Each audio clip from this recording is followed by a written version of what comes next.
சரி, உங்களுக்கு இன்னமும் எளிமையாக புதுசாக பார்க்குற ஆட்களுக்கு புரிகிற மாதிரி சொல்லவா? நம்ம ஊரில் சக்தி திருமகன் ஒரு படம் வந்துச்சு. அந்த படத்தை நீங்கள் கவனிச்சிங்கன்னா கிட்டுன்னு ஒரு கேரக்டர் இருக்கும். ஜெஃப்ரிக்கு பதிலாக கிட்டுவை தூக்கி சொல்லுங்க. இந்த கிட்டு என்ன பண்ணுவான்? எல்லா வேலையும் பார்ப்பான்.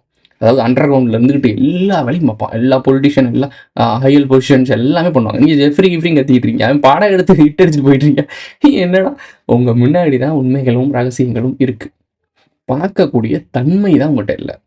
அவன் என்ன பண்ணியிருக்கான் அப்படின்னா அவங்கள ரொம்பலாம் ஏமாத்தலை. சின்ன பொய், சின்ன குழப்பம், ஒரு உண்மையெல்லாம் எல்லாமே கண் முன்னாடி தாங்க இருக்குது.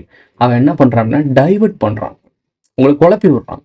நீங்கள் நிதானமாக எந்திரிச்சு சிந்திச்சிட்டிங்கன்னா நிச்சயமாக சொல்கிறேன், சாதாரண மக்கள் கூட உட்காந்து பொறுமையாக சிந்திச்சிங்கன்னா உங்களுக்கு புரிஞ்சிடும் இங்கே என்ன நடக்குதுன்னு. ஆனால் அதை செய்ய விடக்கூடாதுன்றதுக்காக தான் மேட்ரிக்ஸ், டெமோக்ரஸி, எக்கனாமிக்கல், இந்த ஒரு ஃபினான்ஸ் வேர்ல்டுக்குள்ளே வாழ்ந்துட்டுருக்கோம். ஸோ ஃபினான்ஸ் இல்லைன்னா உலகம் சுழராது அப்படின்ற மாதிரி ஆக்கி வச்சுட்டானுங்க. ஸோ இப்போ நீங்கள் யோசிச்சு பாருங்களேன், இப்போ நானே இருக்கேன், நான் யூடியூப்பில் வீடியோஸ் போடலாம், எனக்கு என்ன அமௌண்ட்டு அதுவாக கிரெடிட் ஆயிருமா? நீங்கள்லாம் எல்லாருமே பெரிய கதிரை காப்பாற்றணும், கதிருக்கு நம்ம போய் அவர் அக்கௌண்ட் நம்பர் வாங்கி அவர் காசு விடணும் அப்படி பண்ண போகிறீங்களா? கிடையாது. உங்களுக்கு தேவையான தகவல் இங்கே இருக்கனால தான் இங்கே மெம்பர்ஷிப்பில் ஆட் ஆகிறீங்க. உங்களுக்கு தேவையான தகவல் இங்கே இருக்கனால உங்களுக்கு பிடிச்சி போய் தான் நீங்கள் சூப்பர் தேங்க்ஸ் சூப்பர் சாட்லாம் பண்ணுறீங்க.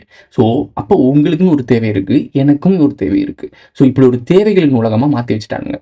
இதுதான் பெரிய சிக்கலான ஒரு விஷயம். பட் இதுக்குள்ளே இருந்துக்கிட்டே தான் நம்ம வெளியே வரணும். எல்லாரும் சொல்கிறாங்க மேட்ரிக்ஸ் உடச்சி வெளியே போய் தனியாக வாழணும். வாய்ப்பே கிடையாது ராஜா, வாய்ப்பே கிடையாது. ஸோ இந்த மேட்ரிக்ஸ்குள்ளே இருந்துக்கிட்டு இந்த மேட்ரிக்ஸ் அவனே உடைக்க போகிறான். அது வரைக்கும் நம்ம சர்வே பண்ணி தான் ஆகணும். அப்போ சர்வே பண்ணுற ஸ்கில்லை மட்டும் வளர்த்துக்கணும். இதை எந்த அளவுக்கு பயன்படுத்தணும்? மேட்ரிக்ஸ்குள்ளே தான் இருக்க முடியும், இதை விட்டு வெளியே போக முடியாது, கஷ்டம். பட் அவன் உடைக்க போகிறான். அது வரைக்கும் இந்த மேட்ரிக்ஸை எந்த அளவுக்கு எடுத்துக்கணுன்றது இருக்குது. ஒரு அளவுக்கு மீறினால் அமிர்தமும் நஞ்சுன்னு சொல்லுவாங்கல்ல, அந்த மாதிரி மேட்ரிக்ஸ்குள்ளே அது ஒரு மாயை. அந்த மாயையை எவ்வளோ தூரம் நமக்கு தேவைக்கு எடுத்துக்கிறோமோ எடுத்துக்கிட்டு ஃபில்டர் பண்ணணும். அதை விட்டுவிட்டு ஒன்றுமே பண்ண முடியாது. Who is this guy?